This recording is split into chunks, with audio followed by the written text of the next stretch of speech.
Christ, I can't believe it's been 3 months already, but here we are, we're doing another tier list for M21. Now, yeah, look, I've been a bit late to the party with this one, but the way they've announced the cards for this set hasn't been quite in the big batches they've done with Ikoria, so I kind of let it build up and now I'm just going to get into it. And only about a third of the set has been announced at this point, so like I can keep on top of it going forward. I'm going to try and cut my commentary down as much as possible to like the, you know, the most relevant points for each card, that way the video isn't going to drag on too long either. Now this kind of video doesn't really need much of an introduction, we're just here and we're going to tier list all the cards so far in M20, so let's get on with the first 50 of the cards that they announced. Hey, so before we get on with the rest of the video, if you could consider liking the video, commenting the video, subscribing if you enjoyed it and hitting the bell icon, and also you could follow us on Facebook and Twitter if you enjoy magic memes, and also follow us on Twitch where you get to watch videos like this happen live. So yeah, let's just get on with it. So, the first card we got here is Double Vision, and this was like one of the first cards that was released to the public from M21, and it is a 5 mana red enchantment, 3 and 2 red to cast it, and it's whenever you cast your first instant or sorcery spell each turn, copy that spell. So my initial thoughts on this card were that it's actually like kinda fucked, and like there's definitely memes for it. It does kind of feel more like a commander card, like off the, you know, off the bat. 5 mana, if this was 4 mana, it then just kind of becomes like a shitty Fires of Invention, kind of. But there's definitely a way that you can abuse it, but I definitely don't see this getting played off the bat. So I think it goes into like low C. Okay, so the next card we got is Mangara the Diplomat, right? So I think this card's pretty fucking sick, actually. So it's a legendary white human cleric creature, 3 and a white to cast, and it's got lifelink. Okay, cool. So 4 mana, lifelink, 2/4 is its stats, and whenever an opponent attacks with creatures, if 2 or more of those creatures are attacking you and or planeswalkers you control, draw a card. And whenever an opponent casts a second spell each turn, draw a card. So this card's actually kind of crazy. I think this is the kind of thing that white really needs as part of its like identity. Because I think white kind of needs to have a bit more tax cards, and as much as I hate saying that because I think floodgates suck, this is kind of one of those cards where it's not even really a floodgate, it just kind of like punishes your opponent for kind of going all in. Honestly, I don't think it needed to go quite this hard, but it is what it is. I can definitely see this card like actually seeing play because it fucks aggro entirely. So it's a good check for that, and also like this is kind of, even though it hard hits aggro, this kind of like also just hits everything in a sense. So your opponent really needs to deal with this first, and then obviously that can like skew how their turn goes. So I can definitely see, I would honestly be surprised if this thing didn't see an amount of play. 4 mana, it's a really reasonable top end. I think we can safely put it in A tier personally. B tier, okay, just try to be contrarian. And so that's what it is. So next card we got is Demonic Embrace, and it is a 3 mana black aura enchantment, 1 and 2 black to cast, and it's enchanted creature gets +3/+1, has flying, and is a demon in addition to its other types, so that's like kind of cool. And you may cast Demonic Embrace from your graveyard by paying 3 life and discarding a card in addition to playing its other costs. So honestly, I quite like it personally just because of the recurring effect. It's kind of like you're never really like losing advantage, but also you are right, being an aura, it doesn't really do much. Okay, here we are. So yeah, I think we can probably safely say this goes into C tier as well. Sadly, like I would like to see it see more play because I think it is very interesting, and given something like flying an attack is like good, but I don't really think this fits into what black is currently doing anyway. So then, the next card on the list is Vito, Thorn of the Duskrose. Now, I fucking love this card. I actually think this card it's such a great build around, and especially with the amount of like life gain stuff we've got currently, I can personally see this card actually being a bit of a threat, because you can gain life way faster than a lot of decks can burn you at this point. And as you're gaining life, you're also burning your opponent, which makes you unkillable. So like, I'm personally thinking B. I doubt it's like seeing A unless maybe they'll release more life gain stuff in this set. I mean, Revitalize is Revitalize makes this deal 3, draw a card for 2 mana instant. That's amazing. Anyway though, So it's a 3 mana vampire cleric, 2 and a black to cast, and it's a 1/3, so it's not got the biggest attack, but it really doesn't matter because this card's already... This should basically have 0 attack, honestly. It doesn't need even any attack. But whenever you gain life, target opponent loses that much life, so that's like... This is putting in the work. And then it has another effect, where creatures you control gain lifelink for 5 mana. I would honestly just rather play the Sorin for that kind of... for that amount of mana, but the fact that it just lets you do it, late game, this could just like, oh, I've got a board, bang, you're just dead. This card's fucked. I don't really think this card needs much introduction. There's a reason why this thing is like, as expensive as it was, because... So, right, so I've never played in the formats where this is legal, but presumably this card is fucked considering how expensive it is. 8 mana is costly though, so I don't really know, like, it must be like an unbelievably high top end. But it is an 8 mana colourless Ugin Planeswalker. +2, starts with 7 loyalty. Christ, that is a lot of fucking loyalty, right. Deals 3 damage to target creature or player. For a plus, that's pretty decent. -X, exile each permanent with... Right, okay, so Jesus Christ! I've never... Oh my god, I've never read this card before. What the fuck? What?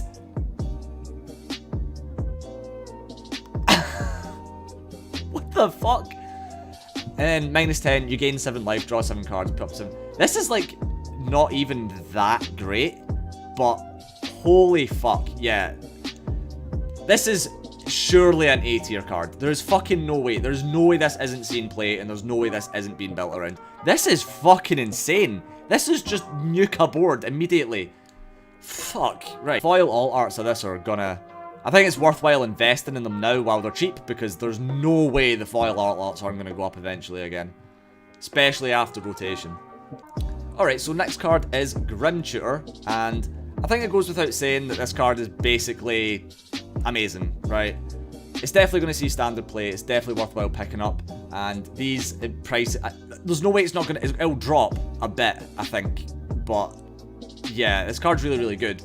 It's just a cheaper... and slightly less good at Mastermind's acquisition, but it's also better because it's cheaper. So it's about on the same level, but being a mythic is quite irritating, because if this card does end up seeing like a lot of usage, like this should have been a rare. It really shouldn't have been a mythic, but it is what it is. Yeah, I think this definitely feels like a good beat to me, because there's definitely a lot of cards that, a lot of decks that won't need it. So, and that's fine, but the cards that like it's so good in like certain combo decks that need to go off by a certain point or just see certain pieces. So absolutely B seems good. I'm tempted for A, but like it could go up, but I don't see it going down. So here we are. Next card, we've got Azusa, Lost But Seeking. It is a 3 mana green human monk legendary, 1/2 is the stats, and it's 2 and a green to cast. So this card already exists, and it's pretty fucking good, obviously. However, there is something about this that makes me go, right, Dryad already exists, and, like, Dryad's not really seen that much playing standard already, and playing another additional land is that much better? Because with Dryad, I always felt like, right, all the lands are out my hand anyway. So, like, yeah, you could draw a bunch of cards and then play more lands, I get it, but eventually there is diminishing returns, and Dryad does have the added benefit of, like, all your mana taps for, like, any color. So, that seems, like, extremely more versatile than this. And I don't know if that's an ill-informed opinion. I would, at the very least, say this is as good as Dryad, and it's certainly not a bad card. It is, like, currently I'm going, right, is this an A tier card, or is this a B tier card? I'm personally thinking this is going to be a B tier card, because I just think it's basically as good as Dryad in the standard environment anyway. Dryad never really seen that much play to begin with, but its effect is so unconditionally good that it just makes sense that it goes into B. Next card we got is Fierce Empath, and this is one of the first, I think this is the first uncommon that was announced, and this follows a fairly, like, there's a trend of all these 21 uncommon cards being like obscenely good, like for uncommons anyway. So anyway, this is a 3 mana green elf creature, 1/1 is the stats, and it's 2 and a green to cast, and When it enters battlefield, search your library for a creature card with a converted mana cost 6 or greater, reveal it and put it in your hand, then shuffle your library. So I think this card is like really, really cool. It probably does have a space. By all means, this is not a bad card whatsoever, and there probably will be certain standard cards that like this actually interacts with like really, really well. I wish it was 2 mana, but 2 mana would make it probably kind of fucked. But you need to remember that you can cast 6 mana cards with enough ramp on turn 4. I think I'm going to stick this in B again, because they are shown as all the good cards like off the bat as well. You need to remember, so it definitely seems like pretty B tier because its effect just seems universally good. So even if it doesn't necessarily see play, that doesn't mean it's a bad card either. So the next card is another great uncommon, which is Tormod's Crypt. It's a 0 mana. Banish your entire opponent's like grave, and that's like there's no way you can say this card isn't A tier. The thing being though is like Soul Guide Lantern, like Soul Guide Lantern does the same thing, and it does cost mana, but it is a bit more versatile. But for 0 mana, I guess this is just better. I'm probably being like super ignorant by comparing it to Soul Guide Lantern. But this is an easy A. So the next card we got is Ruined Halo, not Ruined Halo. And it is a 2 mana white enchantment, and it's just 2 white to cast. As it enters the battlefield, choose a card name, and then you have protection from the chosen name. It seems on the surface that it's like crazy good, but it's like basically like Leyline of Abundance, except not Leyline of Sanctity, except it's only for 1 card. I just don't ever really see this getting played when there's other kind of like essentially the same thing. Like you'd just rather play Unmoored Ego, which does eventually get rotated out, but I just feel like this is kind of like an extremely shittier version of Unmoored Ego. I'm going to put this probably firmly into not D, but it seems like it's a C card. So the next card is it's a new Liliana card, so immediately this card is going to be money, as we can see off the bat. And it's 4 black to cast, 2 and 2 black, starts with 4 loyalty, and +1, each player discards a card, each opponent who can't loses 3 life, so it's like, kind of reminds me of Crocs' effect, but on a +1, that's like, I mean, you need to deal with this pretty quickly. Target creature gets -X, where X is the number of cards in your graveyard. I mean, that's like, obviously it comes up like it is basically removal, which is nice. Especially by turn 4, it's probably like this can murk something immediately if it needs to. You'd probably rather uptick it as soon as it comes in, but I think it's safe to say that this Liliana is probably going to see play. The thing is it doesn't immediately go, whoa, this card's amazing, but I can like objectively think to myself that this card is pretty much better than the War of the Spark Liliana. So yeah, I think you can safely say that this is A tier, or at the very least B tier. Oh, so my heart is saying A, but my brain is saying B tier for Liliana. So just as a side note, these islands or this whatever this land cycle is supposed to be, 1,000 chef kisses. My god, it's nice. Especially the mountain. Oh my god, the mountain's insane. So next card is Spark Hunter Masticore. This card I think is really sick. This is really cool. So it is a 3 mana artifact creature, colorless as well. 3/4s of stats. 3/4s, not even a 3. Holy shit, this card's fucking insane. Finally, we actually get like, for a long time, all the colorless artifact creatures were like super underpowered. But this card's actually fucking nuts if we're being totally honest. So, as an additional cost to cast it, you do need to discard a card, but I think that this card just does so much that it doesn't really matter. And this is just, this is basically just like, you're playing a Planeswalker, yeah, they're all dead. I think this card is absolutely going to see play. At the very least, this is going to be B tier. It's definitely more of like a sidey thing, you know? So yeah, I mean, I think this feels like a solid, very solid B tier card. Okay, so first common released, and it's Teferi's Protege. It is a 3 mana human wizard, and it's 2/3s of stats. It doesn't have an enter the battlefield effect or anything like that. It is just pay 1 and a blue and tap it, draw a card and discard the card. Now, There's an amount of commons in this set that's actually, like, insane, and this isn't one of them. I think this is... We see tons of cards like this, and they never see any amount of play. Even in draft, it's like a pretty, like, meh pick. So I think Teferi's Protégé just goes into D tier. It's definitely not seen play, and it doesn't really do much. Especially when you consider that there's so many commons in this set that you could probably argue are A tier, so... Next card we've got is Teferi's Tutelage, and that is a 3-mana enchantment. When it enters the battlefield, draw a card, then discard a card. So that's alright. But whenever you draw a card, target opponent mills 2 cards. So this is basically... Just let's make a point. Mills 2 cards. Finally they acknowledge that mill is just a thing. But yeah. It's like... I mean, straight off the bat, C tier card. It's just more mill strategy. That is what it is. Who really cares?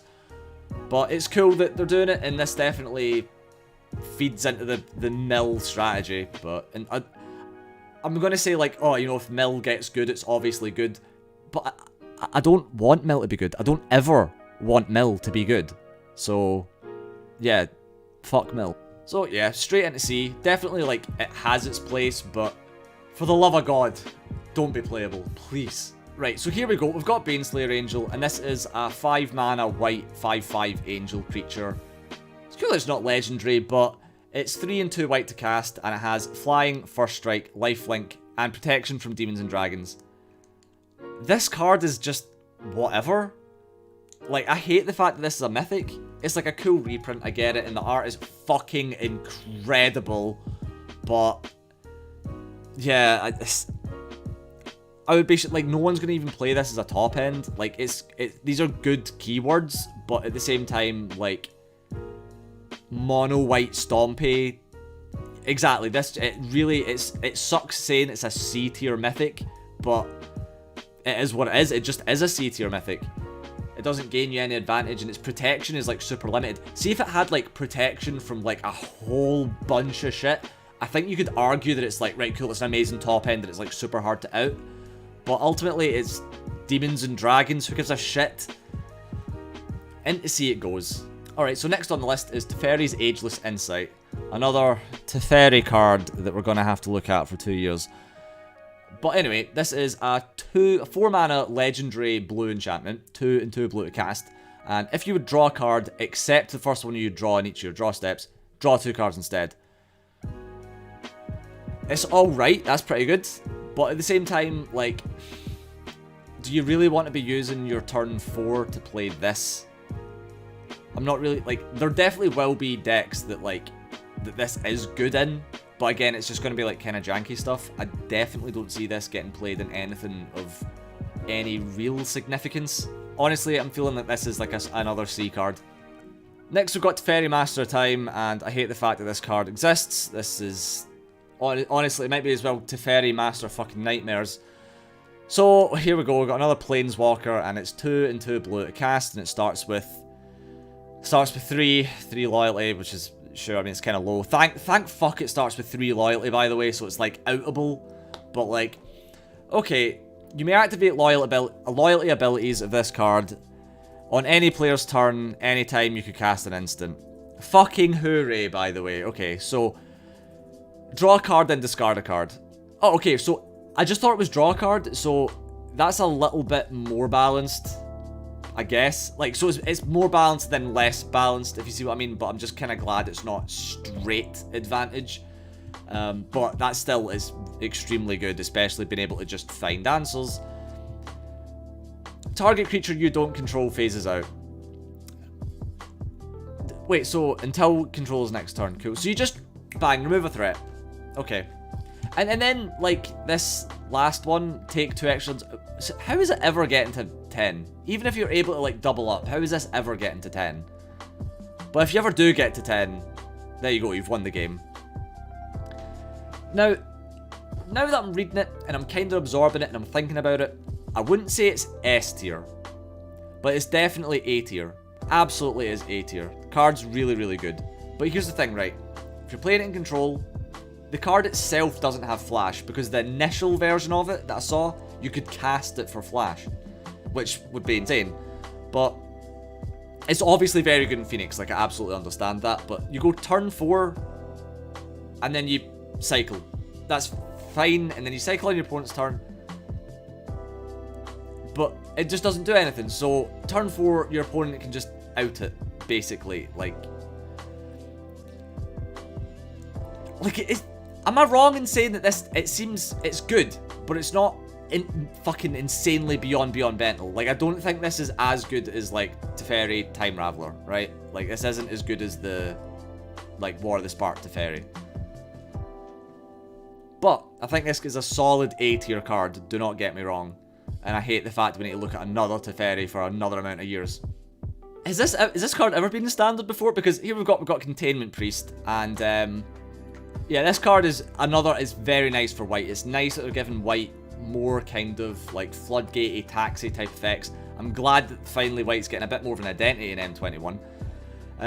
So this is fucking mental by the way, okay? So it's Containment Priest is a 2-mana white human cleric with 2/2 stats, and it's got flash. Oh my god, right. So if a non-token creature would enter the battlefield and it wasn't cast, exile it instead. Yeah, yeah, this is a good card, isn't it? It's pretty good. I think extremely nice out to Winota. Like, holy fuck. Oh, extremely nice against Winota. And then other kind of cheaty, like Luca, get the fuck. Winota, get the fuck. I don't know what other cards cheat cards in off the top of my head, but yeah. So this was only legal in Legacy? Jesus Christ. Well, I guess we'll see what this does to Standard, but this card is obviously insane. I think we could... Containment Priest definitely A tier. You could argue this is probably like an S tier card. And I'm glad that... I think it's cool that this M21's letting us play with a bunch of very interesting cards, but yeah, Containment Priest, easy A. You're biased towards Ugin. It is fucked though. Why is Ugin not an S tier? Right, right. It's right, fine, fuck it, it's in it, right, it's in S. Right, are you happy? Right, so the next card we've got is Ren and Stimpy, the Inseparable. It is a 4-mana legendary dog cat. Somehow not it's a creature, but it is very clearly 2 things, but whatever. But aye, okay, so it is 1 and Naya colours. And whenever you cast a dog spell, create a green cat. Whenever you cast a cat spell, create a white dog. And then it's pay Naya and tap it. This card deals damage to any target equal to the number of dogs you control. You gain life equal to the number of cats you control. It's a fun build around for sure, and obviously Commander players are going to go fucking nuts for this. It'll see, like, all the big YouTubers are obviously gonna, you know, buy into this and stuff, make a deck around it, and obviously I'll try and do that as well, but it is what it is. Like, the card's, like, fine. I think it's, like, it's a safe B tier. Maybe even C. It's, like, high C or low B. Like, it's, like, perfectly in the fucking middle, I think.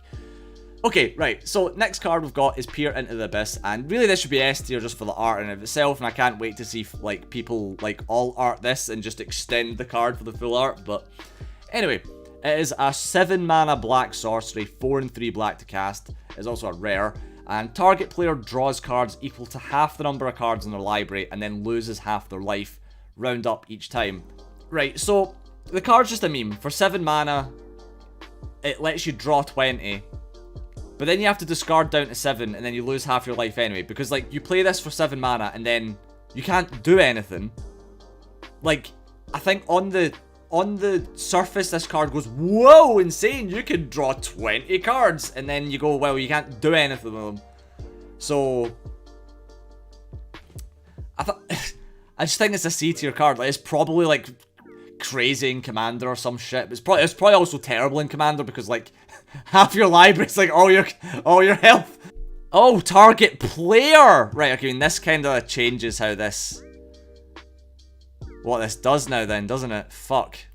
This just seems like a C tier card to me. Like, I just can't think of, like, an actual time when, like, paying 7 mana is going to, like, end the game. Because, again, you draw half your library. You don't draw the full. So no matter what, this can't kill you outright for 7 mana under the right conditions. So, draw 30 with... Oh, I see. Right, okay. I thought it was just... Oh, it's whenever you draw a card. Target opponent mills, so, right, I see. So you draw 30 and then mill 60. Ugh. That's fucking dumb, innit? I guess we'll see. I guess we'll see. It's either insane or it's not insane. It's important. I just can't. This is the most. I just cannot fucking tell with this card whatsoever. Okay, so the next card we've got is Quirion Dryad, and it is a 2-mana Dryad green creature, 1 and a green to cast. And whenever you cast a spell that's white, blue, black, or red, put a 1 on counter on it. It's just kind of whatever. It's just one of those cards in it. Now, 1/1 counter is nice. There's probably like some kind of quirky interaction, but nothing that's really good enough. It's probably a fairly alright draft pick, but my head's just saying it's like C tier. It doesn't seem like D tier. Right, so next card we've got is Plunge, and well, apparently it's called Plunge anyway, and it is a 1 and a black instant, and it's destroy target planeswalker or creature with destroy target planeswalker or creature with converted mana cost less than or equal to 3. So, where was this when fucking Oko was a thing, right? So, it is one of these cool, like, kill a thing for 2 mana cards. And the fact that it's one of these, like, hits planeswalkers. But, like, is this A tier? Like, is this strictly better than Heartless Act? Because Heartless Act just, like, kills a guy. And, like, there's a lot of planeswalkers that this just doesn't kill, and it sure is, like, I guess it does kill Teferi, I suppose, but I guess just people go like bang, Teferi dead, cool. Sure, yeah, I'm feeling A. It's definitely extremely versatile removal, and it's very well costed, and yeah, it is what it is, A. So I don't think I've read this card yet, actually. So this is Indulging Patrician, and it is a 3-mana Vampire Noble 1/4, and it is 1 and a white and a black to cast, and it's got flying and lifelink. And at the beginning of your end step, if you gain 3 or more life this turn, each opponent loses 3 life. It's okay, right? It's just okay. Seems like a C tier card to me. So here's a fucking ridiculous card, and on the surface it seems insane, but I really just don't see this ever getting played in, like, in standard. Like, if Nyxbloom Lotus isn't played in standard, I don't see this getting played in standard. It's obviously like an insane commander card, but the problem with that is, like, this probably just won't hold any value, and that is kind of irritating. It's not going to cost very much. Although I guess Nyxbloom Lotus still actually holds an amount of value, so this being a mythic, it might actually, but all it does is generate like a bajillion mana for a bajillion mana. It's mana in, mana out. That's all this fucking card is. And if we're putting this into a standard environment, it's basically a C tier card, right? Is what it is. So next we've got Gadrak, the Crown Scourge, and Gadrock. Oh wait, no, it is Gadrak. The card says Gadrak, but it says Gadrock here. Okay, but it is a 3-mana red dragon legendary creature. 5/4 for 3 mana. That's okay. Now, it's got flying, and it can't attack unless you control 4 or more artifacts. However, at the beginning of your end step, create a treasure token, which is an artifact, for each non-token that died this turn. Now, I went through, like, however many stages of grief there are when I read this card.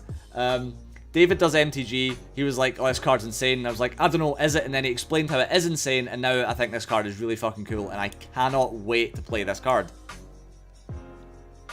So, if you're playing this in like a sacrifice deck, it is like super easy to just straight up generate all the treasure tokens you need. Treasure tokens themselves are very, very good. Because it just lets you like add mana and shit. So this is essentially like ramps as well. Like, so for every guy you kill, you like ramp. I think that's really cool. And it's like a big beater, a big flying beater that's cheap. Because it can't attack, but it can still block. Like, I just think this card's really fucking cool. Especially like Cat Oven. Not bad. I think this card's really cool. I think this is like safe B. It's definitely going to be seen play. I'm definitely going to fucking play it.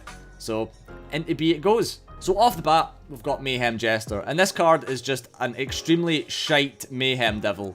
And it's so overcosted, and its effect is just nowhere near as good as Mayhem Devil. And I just find it really kind of weird that just how much fucking shitter this is than Mayhem Devil. It's actually to the point where because it's 5 mana, I just don't see this actually getting, like, play, like, at all. Because with sack decks, you kind of need, like, cheap guys that you can kind of, like, do shit with. So I'm not going, like, 5 mana for, like, a one-sided Mayhem Devil. It doesn't even have flying! Oh, I thought this was wings in the back of the art. It's not. Right, so, yeah, this thing can get to fuck. Honestly, I think this card's, like, D tier. I don't see this seeing any kind of play because it's just so highly costed for what it does. Alright, so next card I got is Pack Leader, and here's the thing. I think Pack Leader's quite cool. Because it's just like a cool dog lord, and they're obviously going to be pushing dogs.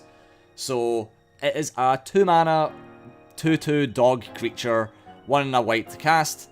It just lords all the dogs, and in turn, all the hounds that exist now, apparently. And whenever it attacks, prevent all combat damage that would be dealt this turn to dogs you control. And it just says dogs you control, so also itself. Like, this doesn't take combat damage either. That's pretty good, right? Yeah, I'm biased towards, like, tribal as well. I don't know, right, we need to see what other dog cards there are. If there are good dogs, then I'm gonna put this, again, high C, right? So if they release a bunch of good dog stuff, obviously it becomes good, obviously. But if not, then it just becomes kind of meh for people's dog EDH decks. So, like, that is what it is. Okay, so we've got Primal Might. This is an okay card, I think. So it's a green sorcery, and it's X green to cast, and target creature you control gets +X/+X at the end of turn. Then it fights up to 1 target creature you don't control. So the thing that I like about it is it's like another kind of green fighty, like, it's as much removal as it needs to be, because a lot of the times it's like, okay, well, I can play Domri's Ambush for like 2 mana and maybe kill a thing, but if they have a totally bigger thing, then it's dead. But this is like, right, well, I can sink all my mana into this really big Domri's Ambush. I think this has its uses, so I'm going to put it into like a high C tier. Because it kind of depends. Like, see if it gave it trample, it would be like unreal, and I think it could realistically have given it trample. But it's like a super powered Rabid Bite, basically, or like Rabid Bite and the fight things are basically the same, right? Essentially, it's still not as good as Ram Through, I think, overall, because Ram Through being an instant is like just mental. But it is what it is. Primal Might, I'm gonna put into high C. So I've been really looking forward to talk about this card, because so far Llanowar Visionary is my favourite card in the set, and it's a fucking common. I'm going to assume that the foil commons of this card are going to be worth a pretty penny. So, yeah. It is a 3 mana dork, and it's an elf druid with 2/2, so it's like, stat-wise it's like fine. But when Llanowar Visionary enters battlefield, draw a card, and it taps for a green. I think that's like so good, because if you're playing ramp, play your land, play Grazer. Turn 3, play your land, play this, draw a card. That's like way too good. It's so solid, 0 drawbacks, and it's also like perfectly costed. I think this is just like perfect card design. I love this card so much, and I can't wait to get foils of it. So, I am definitely putting Llanowar Visionary in A, because there is fucking no way this card isn't seen play. There's just no way you wouldn't play this. So, A it goes. And we've also not got to the fucked counter spell, no. So here we go, we've got Shipwreck Dowser, right, and this is another uncommon, so hopefully it'll be good, because all of uncommons seem to be good, and I'm not read it yet. So, it is a 5 mana 3/3 Merfolk Wizard creature, 3 and 2 blue to cast, and it has prowess. Now, interesting thing that has prowess, because a lot of people were speculating if Monastery Mentor is going to be put in this set, and this kind of makes you think that it's going to be announced, right? Anyway though, when Shipwreck Dowser enters the battlefield, return target instant or sorcery card from your graveyard to your hand. And then it has prowess. It's kind of meh, innit? It's kind of... It's just is what it is. It's like a better costed, there's like the 7 mana one, and then it like adds 2. But even, I mean, that wasn't seeing play. In 7, there's obviously a huge difference between 7 mana and 5 mana, but at the same time, there's not a huge practical difference. I don't think it's good enough, and especially having prowess, this isn't really doing much. So yeah, I think we can put this safely into C tier. Yeah, it seems like C. Not D, but it's really toeing the line between C and D, frankly. But we'll stick it in. Honestly, I'm really feeling D, right? I'm really feeling D. Next card we've got is Reign of Revelation, which is a 4 mana blue instant. Draw 3 cards, then discard a card. There's just better draw cards, right? Like this. There we go. Thirst for Meaning, that's it. And this is a 3 mana, draw 3 cards, discard 2, or discard 1. This is just way better, like. And it's an instant. This is oh, this is also an instant as well, actually. So that's actually not terrible. But I think I would rather be playing Thirst for Meaning. I think Thirst for Meaning still just kind of outclasses this, honestly. So it's not bad, but it's C tier, right? And I guess Thirst for Meaning is probably a C tier card as well, but in the context of this set, C. Alright, so next card we've got is Jeskai Elder, which is a 2 mana, 1/2 human monk, blue creature, and it is a 1 blue to cast, and it has prowess, so whenever you cast a non-creature spell, it gets +1/+1, and whenever Jeskai Elder deals combat damage to a player, this card's pretty good. This seems pretty decent, honestly. Like, I can definitely see like some kind of like, because you know it's like Swift Spear Mentor or something like that. It's also got prowess. Let me Swift Spear Monastery. Yeah, this is the card on top of it. It's like kind of similar. I mean, this has haste and it's 1 mana. It's obviously like inarguably better, but also like kind of not inarguably better. So I think Jeskai Elder has like the same kind of place that Swift Spear Monastery like has, because obviously Swift Spear Monastery is like not on stand anymore. It's like a Pioneer Modern card.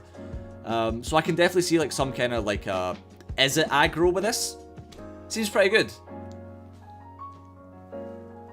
Like, at the very least, like in standard, I can see it. So I feel like I'm feeling like a solid C. Definitely doesn't feel like a D tier card to me. It's well costed and it does what it does fairly well. Next card we got is Bad Deal, and it is a 6 mana black sorcery, 4/2 black to cast. You draw 2 cards, each opponent discards 2 cards, each player loses 2 life. I'm not feeling it. Like, this seems like a pure, like, crazy EDH card, but, like, for 1-on-1 standard, like, there is a big swing involved, but for 6 mana, I won't be putting out big fucking threats. I don't really care too much about, like, because if we're going 1-on-1, right, draw 2, they discard 2, that is obviously quite strong, but for 1 extra mana, you can put, like, Genesis Ultimatum, kind of, you know, I'm kind of comparing it to, like, that. It just draft's last pick. Yeah, it pretty much is, isn't it? So I think I'm feeling like, is this D tier? I don't know. I think it might be a D tier, honestly. But Maleficent Scythe, and this is a 2 mana black equip artifact. And when it enters the battlefield with a soul counter, and then equipped creature gets +1/+1 for each soul counter on it. And whenever a equipped creature dies, put a soul counter on this. Seems kind of slow and kind of dog shit, right? Like, it just seems like nothing. It's like an equip that gets bigger very slowly. I mean, technically, in fact, nah, you can't ban him. Anyway, onto the Scythe though. I'm feeling Scythe is just in D tier. How is this seeing any play, realistically? Right, so now we've got Tidal Whale. The art's pretty cool, I guess. But it is a 7 mana, 7/7 whale creature, 5/2 blue to cast. Creatures your opponent control gets -1/-0. That's kind of underwhelming. And pay a 1 and a blue, discard this card, look at the top 2 cards of your library, put one of them into your hand, and then the other into your graveyard. So this seems interesting because to me, this kind of sounds like it's It's not cycling, but I feel like this could be played in cycling. It's a cycling-esque effect, and it lets you put a cycle card in grave. Ugh, it's still pretty bad. I guess I'll put it in C under the guise that it might see play in cycle deck, but otherwise, it is what it is. However, the 2 blue thing does seem like it is like a usable effect, so it definitely doesn't seem like a D tier thing to me anyway. So it's probably just, basically the card should just say this card's also a creature at some point down the line, but for 2 mana you can draw. It's quite nice because it is like a fairly decent, like, basically scry and draw effect, or like surveil and draw effect, kind of. So next we've got Cryptic Masterpiece, which is a 2 mana artifact. So you can tap it, comes in, tap it, put a page counter on Cryptic Masterpiece scry 1. So 2 mana you get a scry 1, and then 2 mana tap it, put a page counter on it, and then draw a card. So 2 mana you always draw a card. That's kind of good. And then it has 4 more page counters on it. Exile it, and then you gain 4 life. It seems pretty good, honestly. This definitely seems like playable, and it's kind of like universal draw power. Like, okay, I can see this being like high C. This seems like high C to me. So under the guise of a high C thing, I think we're gonna do this, right? We're gonna move everything that's in D tier to E, and then we're gonna move everything that's in C tier to D, and then it allows us to have a high C category for things that are like kind of fringe playable, right?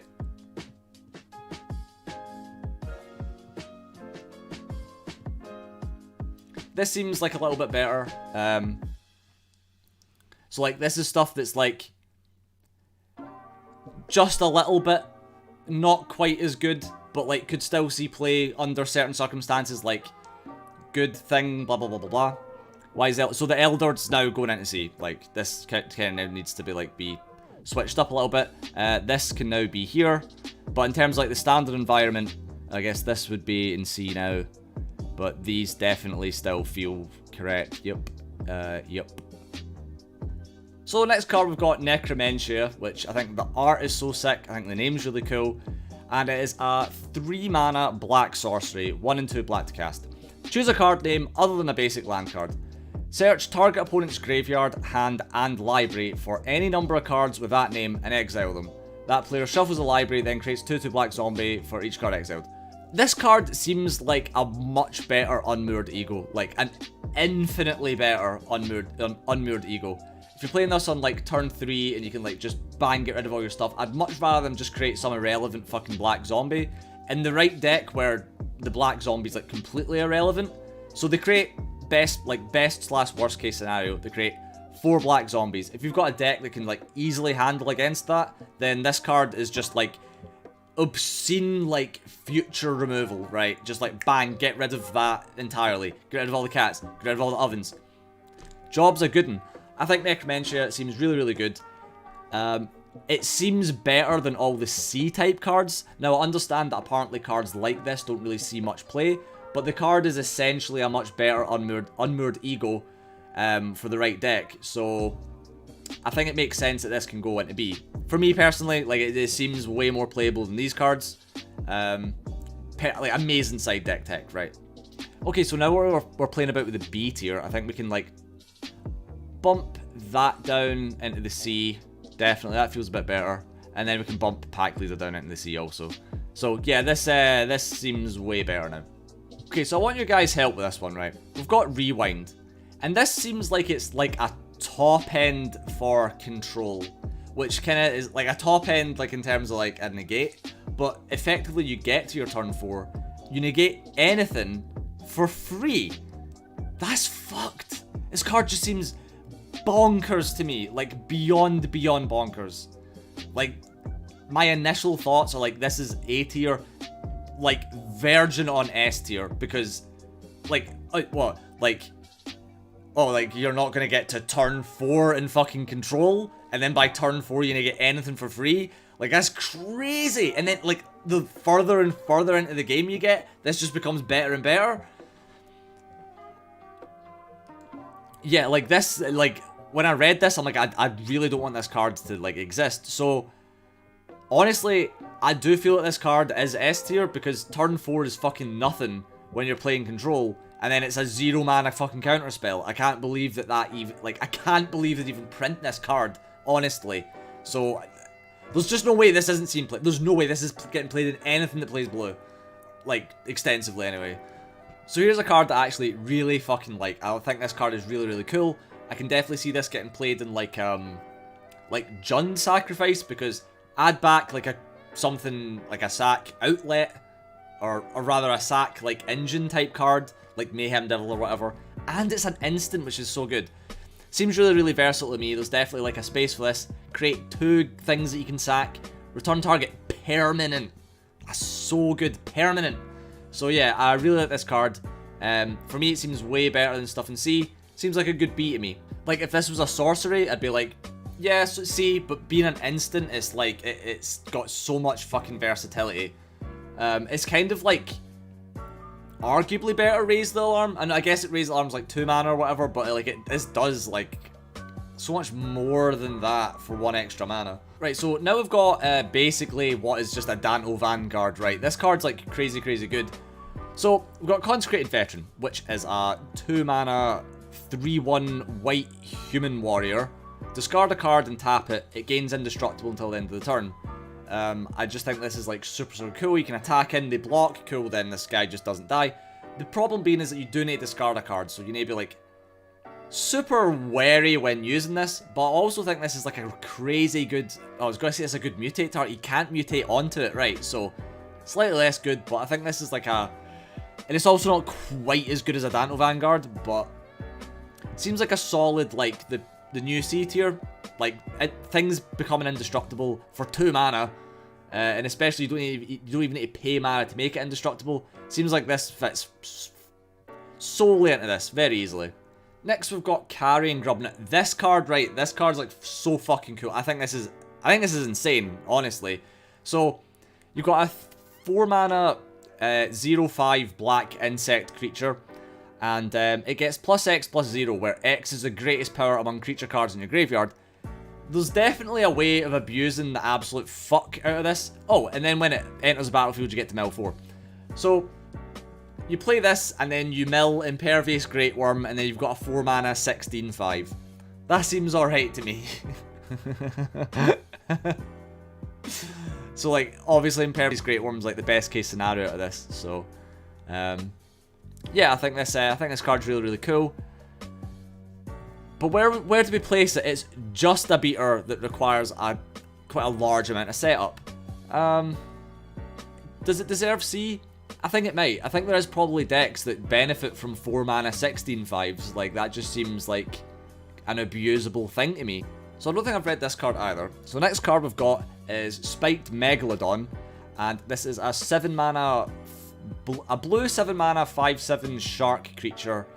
It's got hexproof, which is something, I guess. And whenever Spiked Megalodon attacks, scry 1.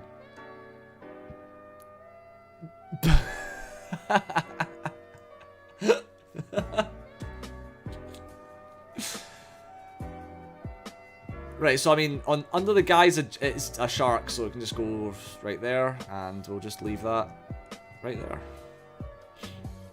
So here's a card that I really, really like, right? So it's Tide Skimmer, and we've got a 4 mana, a blue 4 mana 2/3 Drake creature. It's got flying, and whenever you attack with 2 or more creatures with flying, draw a card. So here's the thing, whenever you attack with, this doesn't need to attack either, right? So I really, really like this card a lot. I think in like Azorius Flyers or Jeskai Flyers or whatever is it Flyers, who gives a fuck, something Flyers, I think this becomes really, really good because you've got a guy and then you attack with the other guys that you've got, and it's 4 mana, so you'll have other guys, and then you just get a draw card for like free that turn by doing that, unless your opponent specifically outs it right there and then. So under the guise of that, I think that this is actually a pretty decent card in that kind of deck. So I'm going to go ahead and put this in C because it actually is usable. Anyway though, the next card we've got is Faith's Feathers, which is a 4 mana white enchantment aura. So enchant permanent When it enters the battlefield, you gain 4 life. Yay, thanks, white. And then, enchanted permanent can't attack or block, and its activated abilities can't be... This seems fucking dog shit, man. This is fucking terrible. It's like a super costed pacifism that, like, can shut off anything, sure, but, like... Well, it's not pacifism, like, these fucking shut you down effects. It just doesn't seem very good, and I don't think gaining 4 life makes that worth it. If this was, like, 3 mana, I'd be like, maybe. But it's not a banishing light, is it? So... It seems like D tier to me. Really does. Yeah, it's absolutely D tier. There's just so many better cards than that. Next card we've got is... Oh, I've not even been doing this for that long either, anyway. Okay, so, Bolt Hound.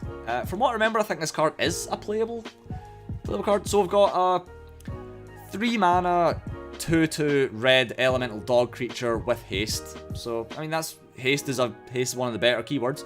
And whenever it attacks, other creatures you control get +1/+0. I think this absolutely has a spot in mono red, honestly. Like, yeah, this seems really good, honestly. Especially if you're playing it in red, when you can have like an amount of bodies out on board, and then you play this and attack with fucking everything immediately. Yeah, it seems pretty good. Like, how, like, compared to like Embercleave, which is obviously like an S tier red card, I think we can safely say this is B, because I don't see this not seeing play. This is super aggressive. At the very least, C. I'll hedge my bets and say C, but it's definitely a good card. Definitely playable. Alright, so the next card we got is Selfless Rescue Dog. And it is a 1 mana white 1/1 dog creature. And it's... I think there's a lot of cards with this kind of effect. I just hate the fact that they made the art so fucking cute, because it's... like, what the card does is like heartbreaking. So, sacrifice this card. Another target creature you control gains indestructible till end of turn. Better love story than Twilight on this card itself. Taking examination, this is a uncommon. It's going into the new standard environment with like dog support. I can absolutely see this card like seeing dog play, whatever the fuck that means. I think it's pretty good. I think it seems like a good C to me. Like it's definitely not D. So into C it goes. Right, so next we've got is Siege Striker, another uncommon. I like that they don't blow the load with all the commons right away and they just give you all of them at the end. But okay, so it's a 3 mana 1/1 white human soldier creature, and it's 2 and a white to cast, and it's got double strike. And when it attacks, you may tap any number of untapped creatures you control, and it gains +1/+1 for each creature tapped this way until end turn. Right. See, if this card had trample, I think it would be like so incredibly usable. Like in White Winnie, it's like a cool top. You've got all these like white guys, and then you just go like play this, and then it survives next turn. Cool. I attack this, make a big fucking guy, and then like it kills your guy, and then just fucking kills you. I think it'd be like super good then. Without trample, the double strike is like, why not just attack in? Like, it's versatile, but I think this is more of like a good draft pick more than like a really playable card. Like double strike's always good, but nah, I ain't feeling it. I think it goes into D. Okay, so next card is Leaping Augur, and this is a 4 mana star 4 human shaman creature, and it's got trample, and its power is equal to the number of instant and sorcery cards in your graveyard. So it's kind of like Crackling Drake, I suppose, sort of, because that also counts exile. But anyway, when it enters battlefield, discard up to 2 cards, then draw that many cards. God, this card is like fine, right? God, how I just wish it was Crackling Drake. It's like such an objectively worse Crackling Drake. I think it's D. It feels like D. It's not Crackling Drake, which I'd put as a C. So if it's worse than that, it has to be a D, because I just don't see this being seen play. It's also like a really crappy Rix Maddie as well. Like 4 mana, it's so slow. Yeah, that's where it is. Okay, so we've got to see the truth. This is right. This card I think is definitely abusable, but I'm not entirely sure how. So we have a 2 mana blue sorcery, 1 ability cast. Look at the top 3 cards of your library, put 1 of them into your hand, and the rest on the bottom of your library. So it's like a sorcery speed anticipate. But If you cast a spell from anywhere other than your hand, instead put all those cards in your hand. I don't know how you cast this from not in your hand. I guess Finale of Red one.